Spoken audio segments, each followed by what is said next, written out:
obsessing over things, places, or people never turns out well. Strike the Blood, episode 6 review.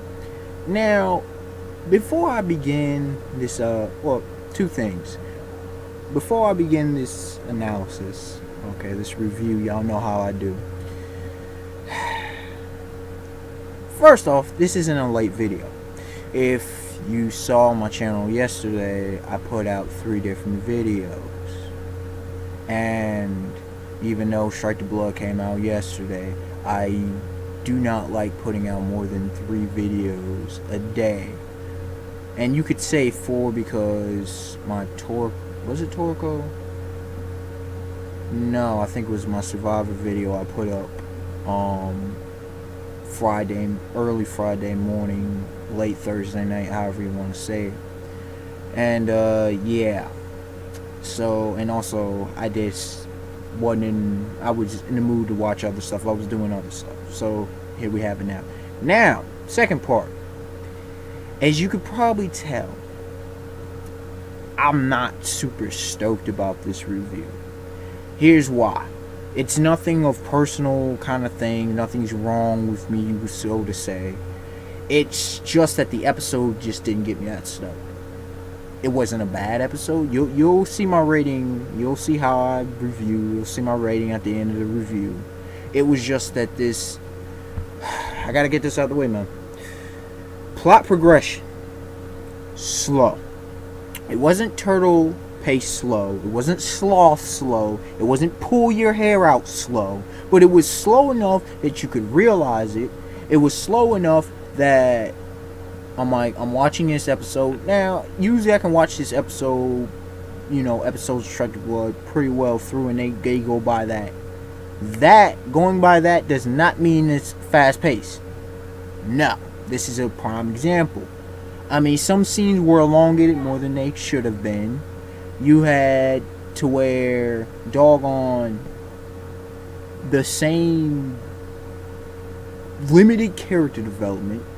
Very limited. We did get a better introduction of another character, Sayaka. But I mean, characterization, it's somewhat of the same old. I mean, I get the comedy, I get the humor, just by this point, I've grown accustomed to it. And certain aspects of it, I just don't like. I don't like for maybe personal reasons, but also for story reasons, literary, just different stuff. So, I wasn't too thrilled about this episode. Just wasn't. Now, moving on to the actual episode review. Starting off, we're still, where we left off, where Dimitri Voltaire, however you want to say, no, Voltaire, we'll say Voltaire.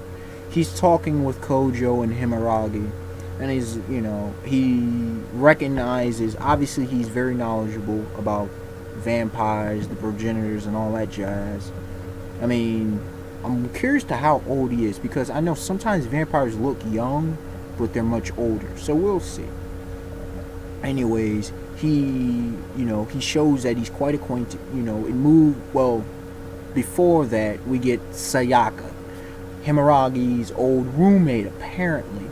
And y'all saw my thumbnail. Obsession much. Like, from the very beginning. It's like, fourth progenitor. And she must have something, she must have some program bias or whatever. And also, she's obsessed with her friend, roommate. I'll talk about that more later, about Sayaka. But she just wasn't vibing with Kojo touching or being around Himeragi. Now apparently she knows a lot, and apparently she's the foreign affairs of something or another for the Lion King organization. She's a war dancer, I believe it was, and which specializes in assassination, which caught my eye, which makes sense. I mean, I knew it was her who sent the message and everything. It was obvious. We saw, her silhouette, and last episode, come on. And plus, we seen her in the opening, you feel me, shooting the arrows or whatever. But, assassination is something else. Was it exorcism? I forget what the other one was. Some magical thing, but it's not important. Anyways, she's obsessing over Himaragi, and Himaragi's not explaining Jack as usual. I'm sorry, I knew she's a middle school, but Himaragi sometimes just pisses me off. You'll understand why more again later. Now, moving on, we got Volter. And I noticed that Himaragi, she kept saying how, calling him Lord Ardell or something or another. Anyways, he's breaking down some good information, about, and he yeah, I'll get to that thing about him and Kojo in a second. Okay, he's breaking out from this episode though makes you scratch your head and ask questions. Anyways, he's breaking down some things about how, terrorist organization, the Black Death Emperor faction, how they were a terrorist organization. He was asking if they knew about Christoph Gardos, and we knew Natsuki was looking for that person. I knew he would have information. Natsuki was looking for that person last episode, Christoph Gardos, and they're having a dialogue, and he's talking about how and Kojo's like, I thought that organization was defeated. Apparently they were, and the leader was assassinated, but Mr. Christoph Gardos is the replacement leader that the organization, the faction, had picked, right? And so,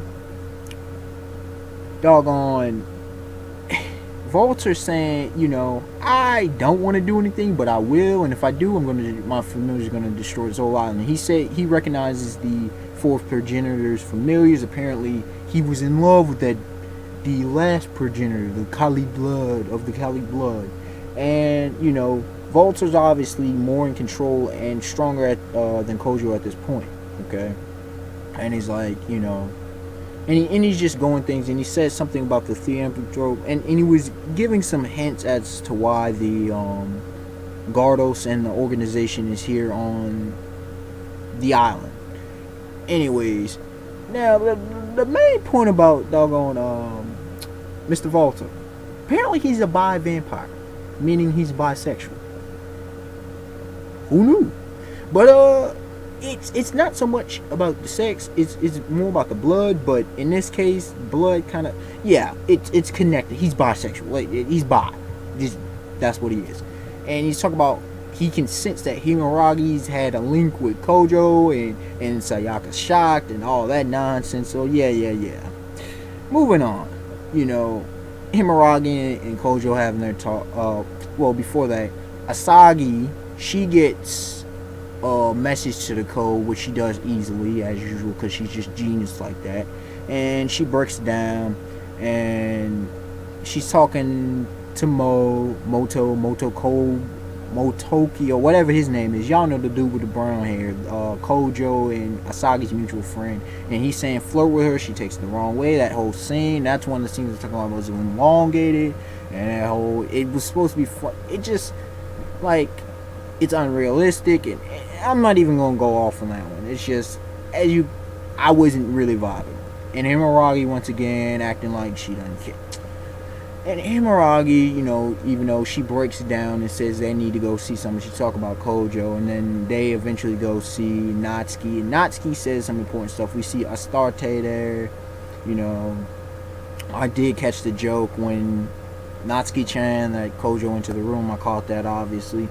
Astarte, she says that Astarte's on 3 years probation. She says, I also needed a maid. And the good part, Kojo says, yeah, that was the main reason.